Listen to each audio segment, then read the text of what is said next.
Archives of Prasar Bharati presents the timeless treasure of golden era.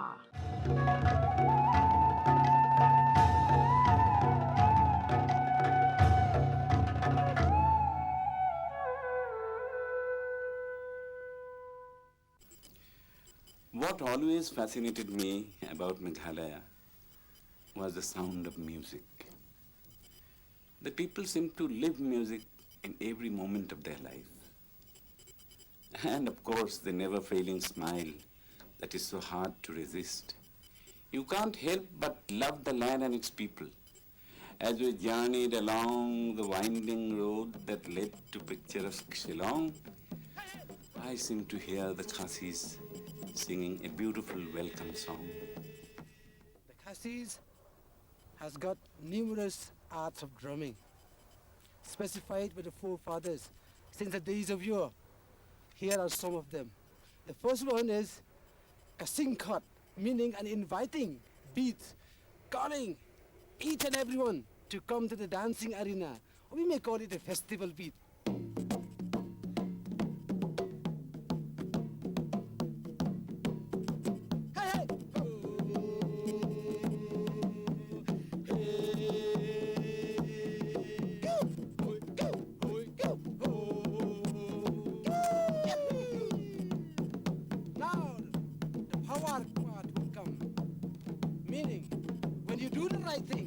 Shoot from the right spot. The arrow will go straight to what you mean to do.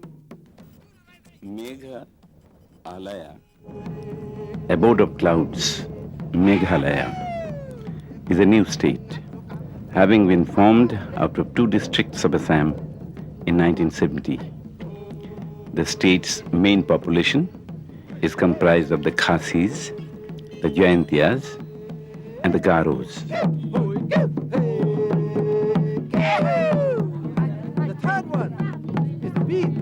Call it Kasirong, where the young people in those days were hiking over dales and hills. Here is inviting beat.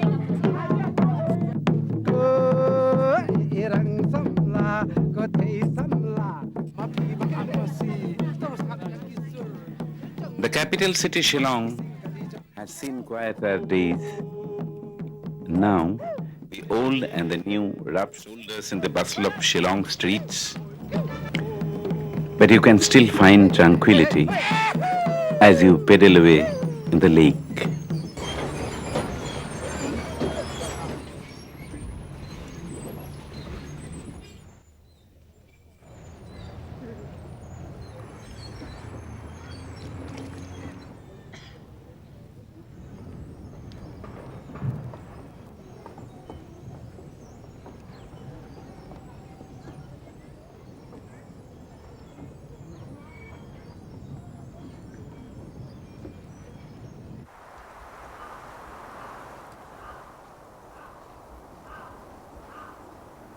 The widespread black and yellow taxicabs speak for themselves, and modernity seems to have invaded the capital city.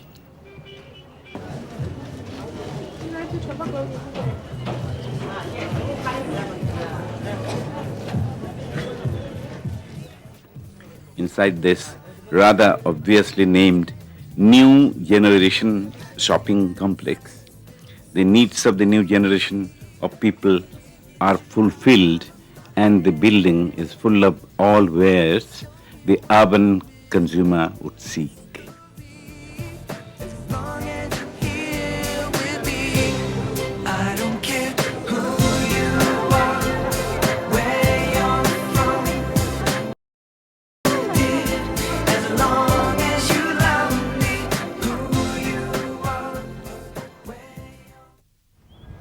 The faces associated with the seal of government don't smile too much. And one of the few endearing and enduring images of the 10th Lok Sabha has been the jovial face of the speaker. What is the magic you weave to remain the most loved MP from Northeast? Well, it has been quite a bit of struggle, because when I entered politics in the early 70s, the regional parties in the Northeast were at the height of their popularities. And I thought that for the people of Northeast, particularly for the people of Meghalaya, it was necessary to be with the national mainstream.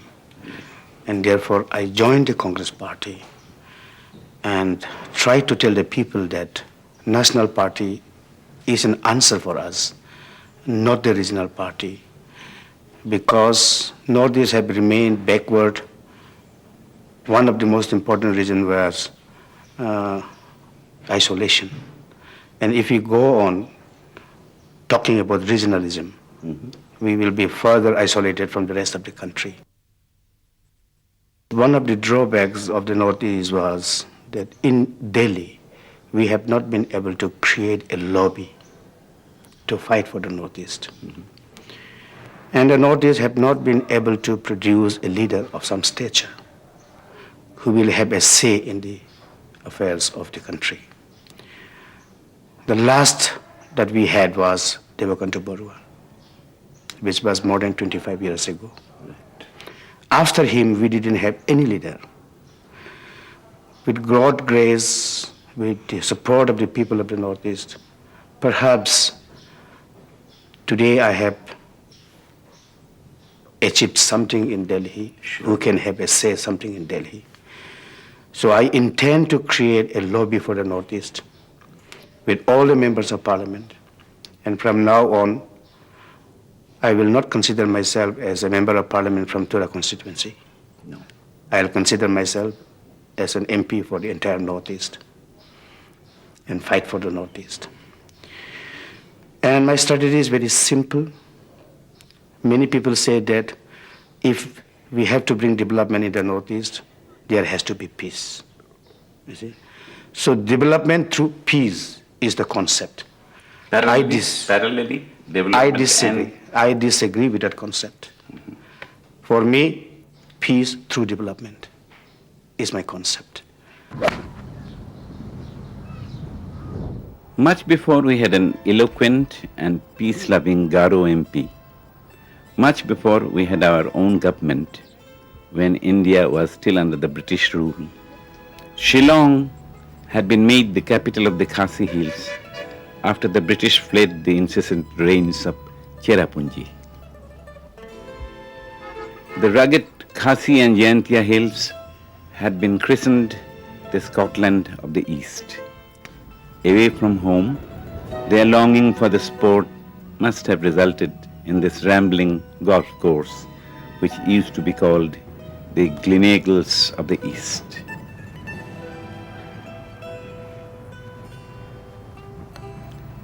It is easy to see why, under the clear blue skies with wisps of white clouds, we saw people teeing away.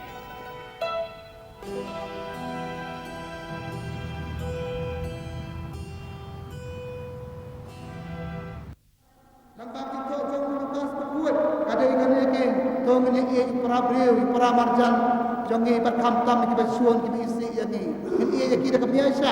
Ini kita kebagaimana. Barang ini kita kebagi dua kita tajuki. Kalau ini kita insya mengenal itu berpenuh ina. Kalau ini kita mengenal itu berpenuh ina kata tolong beriu jangan. Ini pun kita buat joble. Pun buat joble. Ada banyak ngan lekran itu.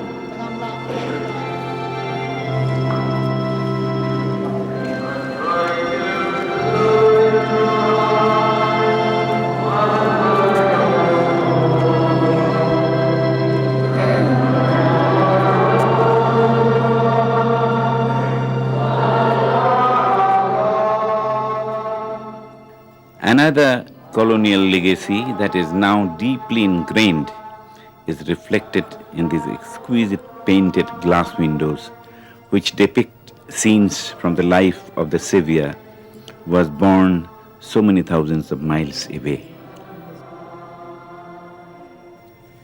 Listening to the priest's sermon on Sundays is probably an integral part of life now. But Christianity came to Meghalaya only with the arrival of Welsh missionaries in 1841. The Reverend Thomas Jones had learned Khasi and had written the first Khasi language sermons.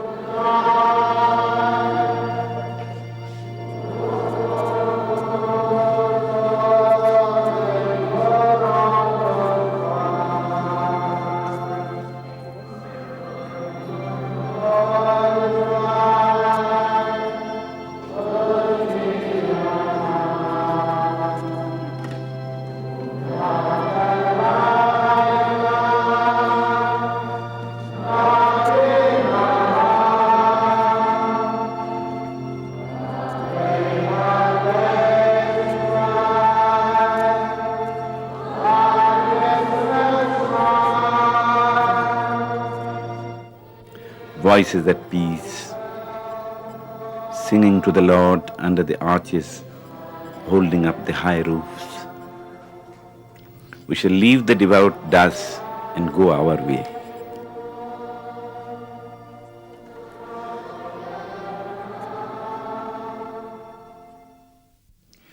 The Christian missionaries in our country have never been ones to restrict themselves to the tasks of converting and preaching. They have seen the necessity of overall development of the people, and to this end built some of the finest educational institutions in this country. It is largely to their credit that the literacy rate in Meghalaya is above the national average. The church has got itself involved in a very deep, fundamental way in education in the Northeast. It's enough to go to the farthest villages. You will find a primary school run by the church. We believe that if any people is to develop, education is the first primary need. And that is why our emphasis on education. Many people probably think that our emphasis is on evangelization or conversion of people. It's true that is also there. But we believe it's only a developed people, educated people who can appreciate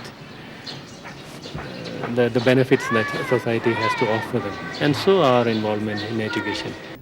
St. Anthony's College, Shillong is a premier educational institution that has done some pioneering work in the field of non-conventional education. This college in the last 10-12 years has made a decided option to move away from the formal degrees and go for education that is employment-oriented. And so we've introduced several application and employment-oriented subjects. We started with pisciculture, fisheries, in 1984. In the state of Meghalaya, fish production is very less. We need almost 17,000 metric ton of fish per year, but unfortunately, the state is producing only 4,000. So we are deficit of almost 13,000 metric ton of fish.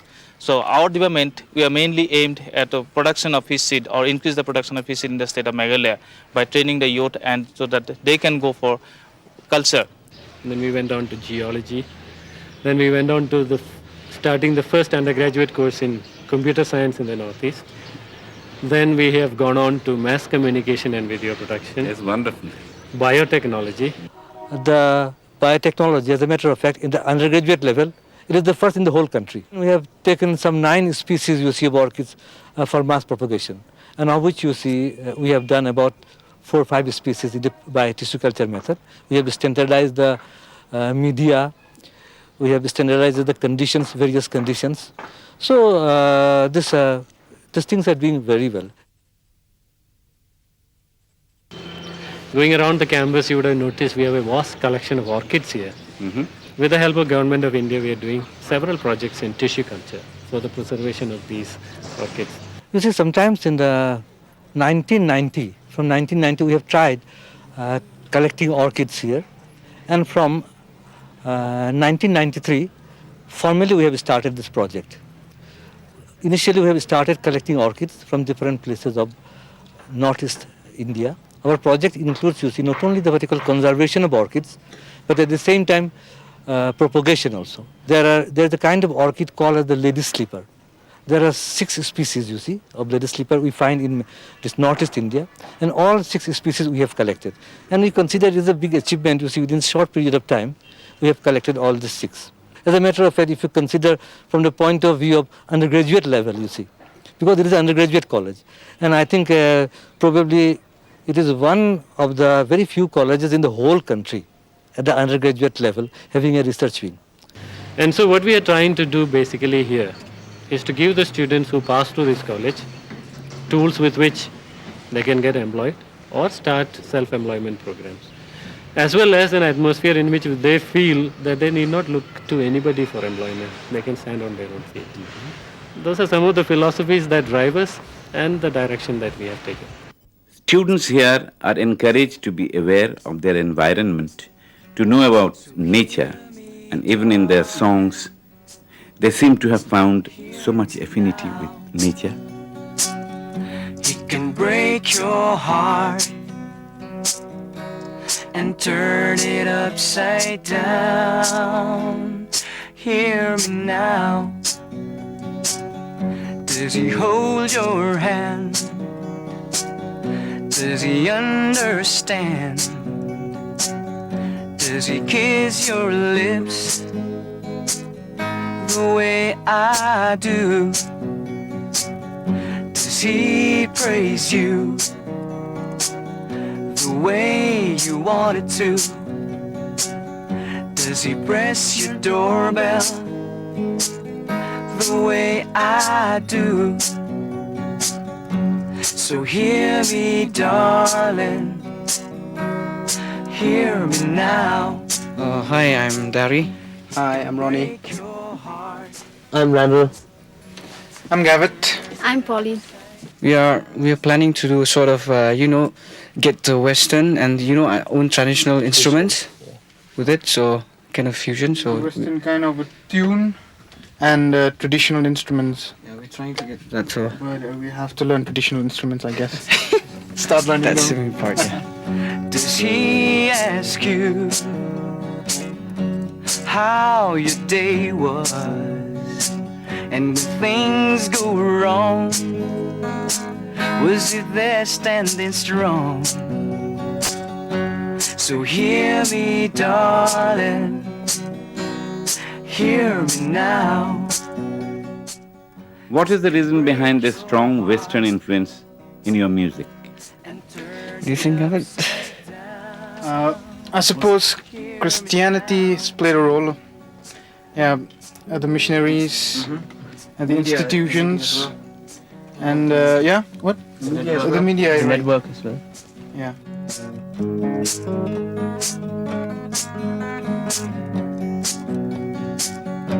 So hear me, darling, hear me now.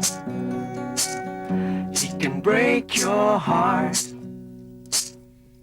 and turn it upside down.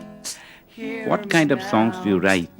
Our songs basically like love songs. When we compose love songs, yeah, he like to go for love song, and Yeah, we're we trying write our- about nature also. Of course, about nature. He's written a song about nature also as well. So it's quite mixed. It's a mixture. Yeah, we're trying our hands with social points, social, what? About politics, all this stuff. Yeah, about politics and politicians, but we haven't as yet given those songs. We haven't as yet publicized those songs, as to say. It's not yet the time. Okay. Cool. Yeah, it's good.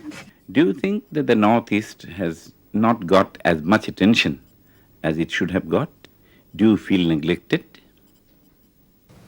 Oh, that's one hell of a question. Yeah, that's one hell of a question to answer. Well, I guess. Is it Randall? Maybe, I don't know. Should we take topography? Should we blame it on topography? And access? But I guess, yeah, we are quite, not to say neglected, but yeah, we are a little behind the scene. But I guess we are catching up with time and, with modernity and everything. We just got to, depend on ourselves, our dream, believe in our dreams. That's it. And turn it upside Oh, thank you. Thank you. Thank you. Thank you all of you. Thank you. Thank you. Hello, India.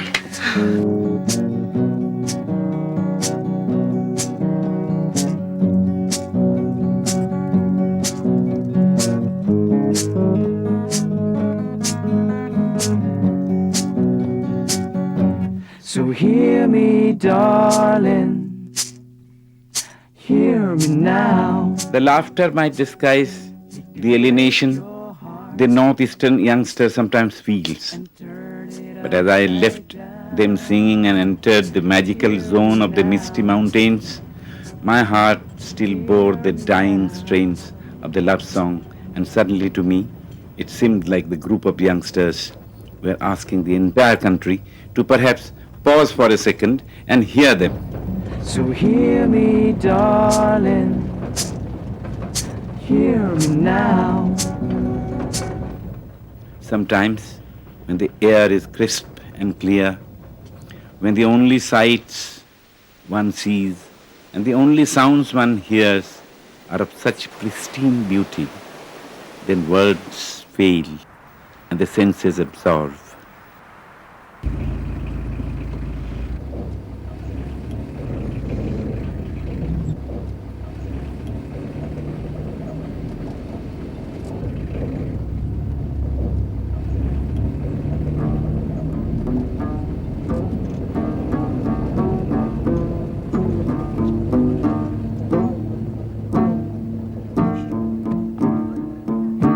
Under the darkening skies, with warm, welcoming fires lit, we stopped to hear the Khasis do what they do best, pour out their hearts in a never-ending flow of melody.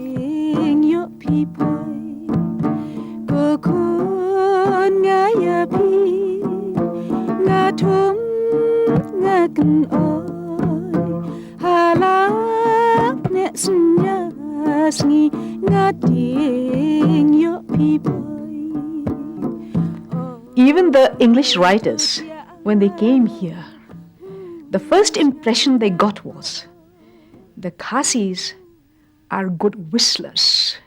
With a load behind their back, when they go through the narrow pathways, they whistle. This shows the joy in their heart. When a Khasi is happy, he sings and dances. And when he is sad, he sings mournful songs. So he sings.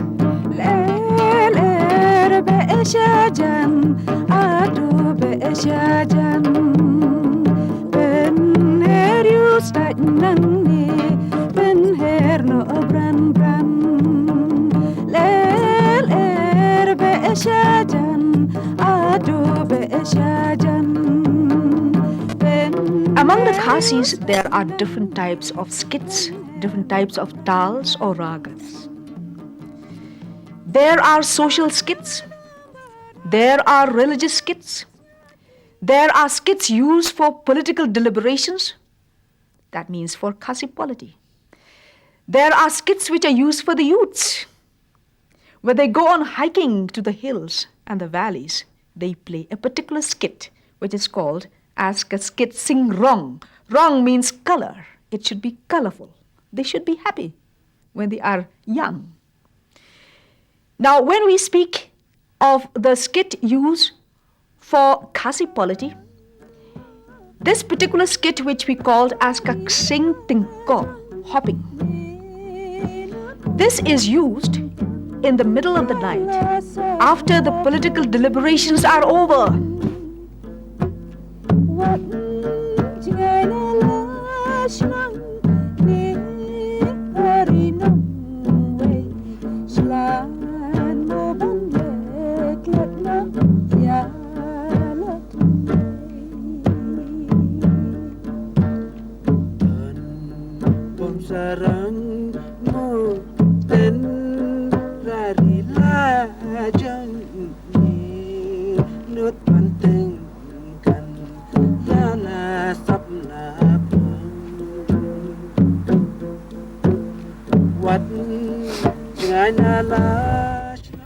The male voice joined the females and they sang on into the night, sitting under the stars, and the hills were surely alive to the sound of this music.